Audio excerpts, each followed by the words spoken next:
Amtrak's corridor between Chicago and St. Louis is one of only a few routes in the Midwest where trains travel up to 110 miles per hour. In today's video, we're once again jumping aboard the Lincoln service, but this time riding from Chicago to the Illinois state capital of Springfield. In this video, you'll get to see a proper comparison between the old and controversial new faces of Amtrak Midwest. And while I didn't expect very much out of this journey, the trip took a rather depressing turn towards the end. With that said, let's pick up where we left off at O'Hare International Airport and get this trip started.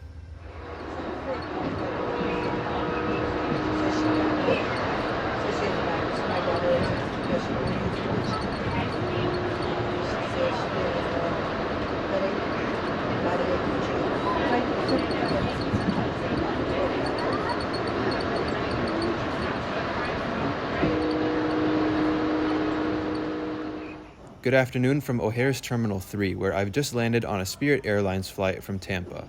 I didn't spend very much time in the terminal and soon made my way to the underground CTA Blue Line station to catch the next train downtown.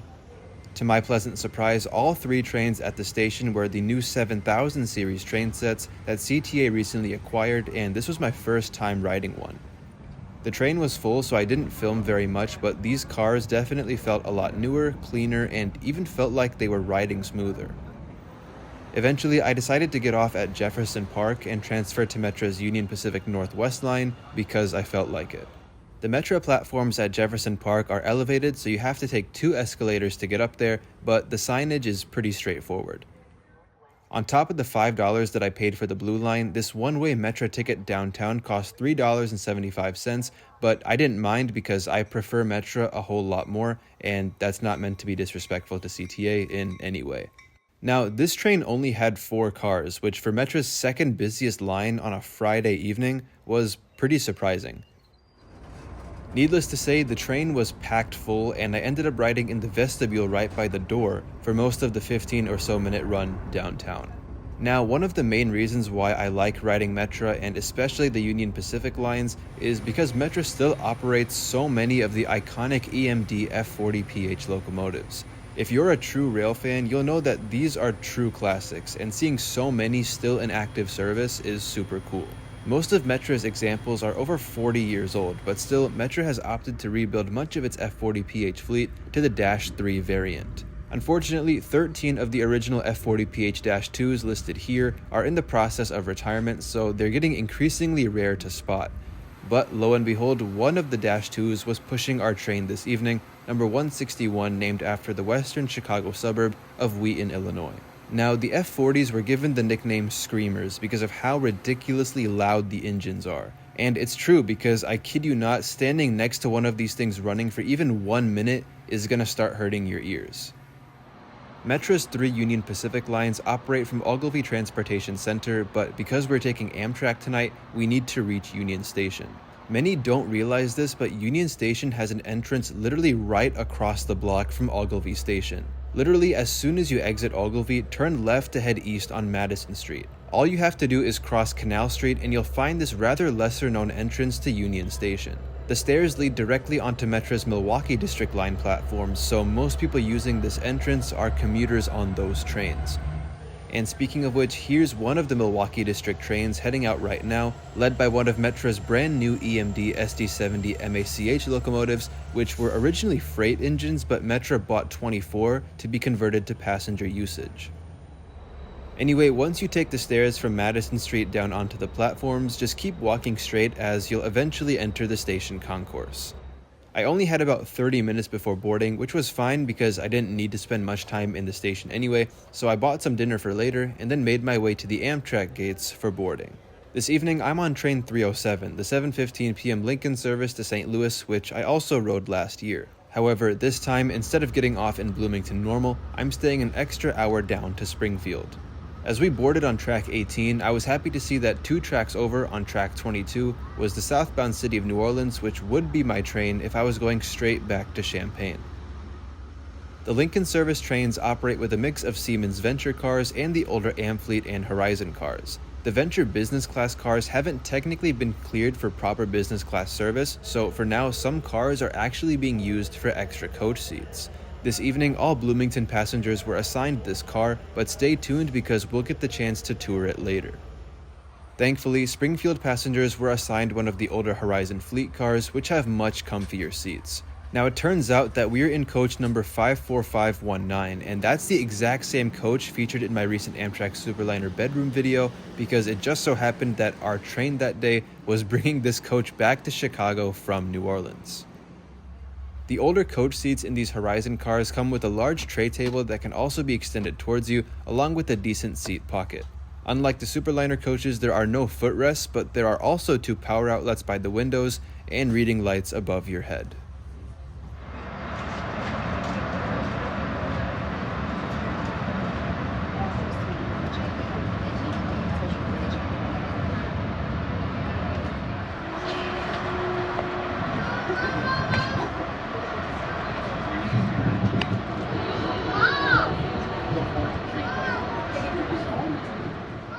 About 30 minutes after leaving Chicago, we make our first stop in Summit, Illinois, which ironically, despite being a Metra station as well, sees more Amtrak trains per day than Metra. And of the 10 Amtrak trains that pass through Summit, only 4 actually stop here.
Free Wi-Fi is available on the Lincoln service, so it was nice to get some work done along the way. And before you ask, I am seated in a backward-facing seat, so even though it looks like we're going backwards, we are not.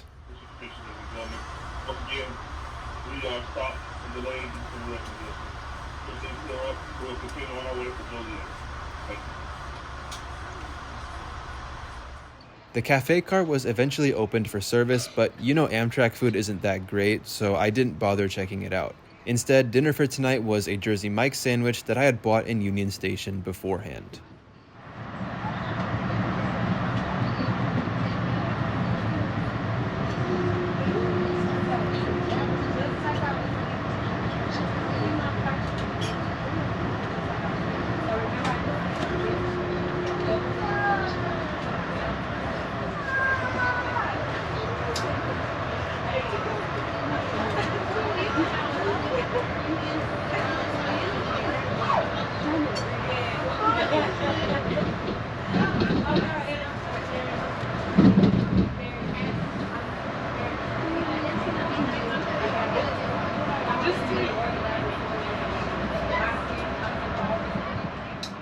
As darkness fell following Joliet, there wasn't much to see, but we stopped in Pontiac almost 40 minutes late, and then Bloomington Normal 30 minutes later, the second busiest Amtrak station in Illinois, following Chicago. This would be my first time on board the Lincoln service where I wouldn't be getting off here. 30 minutes. Once again, we have just departed for Bloomington Normal. Next business stop, Lincoln. Should be arriving in approximately 30 minutes, ladies and gentlemen. Thank you.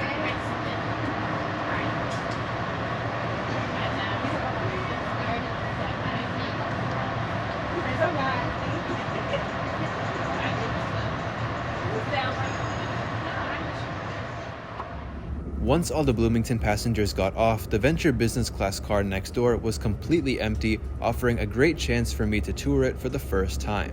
Unlike coach class, most of the business class car is in a 1-2 layout, but there are some 2-2 configured seats with tables labeled for parties of 3 or more. There is also proper accessible seating at the end of each car. Now, when I took Train 307 last year, I gave a full review of the Venture coach seats. Unfortunately, the business class seats aren't any better. They're just as rock solid, and to be honest, I see barely any difference from standard coach class. Yes, these new cars are a lot more spacious and they look super cool and modern, which is great, but once on board, the constant bright lighting makes sleeping on these nighttime trips really hard, and that's further exacerbated by the uncomfortable seats.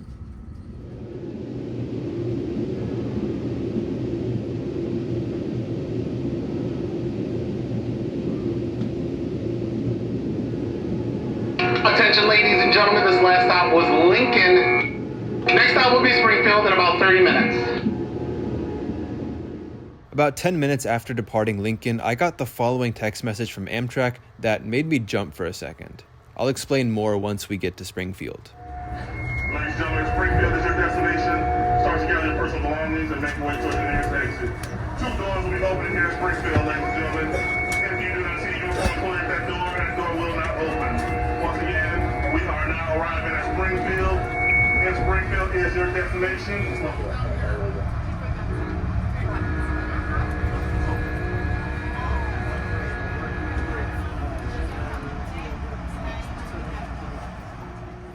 As we disembarked in Springfield, everything seemed normal, even though this train wouldn't be leaving for a decent while. As you saw, a trespasser sadly came in contact with a freight train further ahead of us. I think you can figure out what that means. This disturbance caused our train to be held in Springfield for at least 2 hours, and so I was thankful that this was where I'd be getting off. I made my way to the front of the train to see the locomotive, and to my surprise, it wasn't the usual SC44 Charger that I was expecting, but good old P42DC number 69 painted in the brand new Phase 7 livery.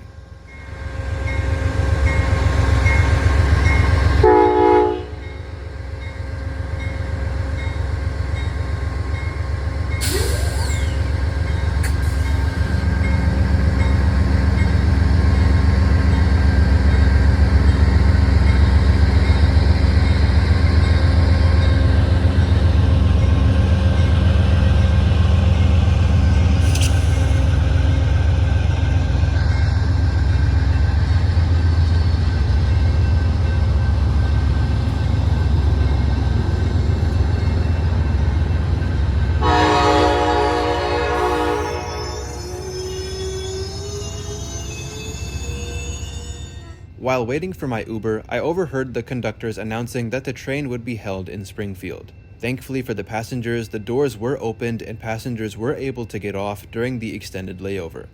It really was a shame both for the late individual who came in contact with the freight train, but also for the passengers on our train heading further south to Alton and St. Louis. But anyway, this ticket cost $15 one way, which was pretty good value given the amenities on board and the length of the trip.